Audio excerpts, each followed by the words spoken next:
জীবনে কখনো হতাশ হবেন না। জীবনে যাই হয়ে যাক না কেন কখনো হতাশ হবেন না। মনে রাখবেন আল্লাহ আপনার রব, আল্লাহ আপনার সাথে আছেন ইনশাআল্লাহ।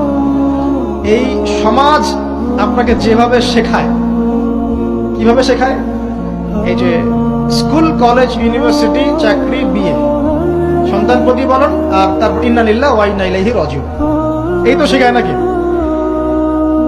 সবসময় মনে রাখবেন যে আল্লাহ রাব্বুল আলামিনের পরিকল্পনাই আপনার উপরে সবচেয়ে বেশি অগ্রাধিকার যোগ্য, সমাজের পরিকল্পনা নয়।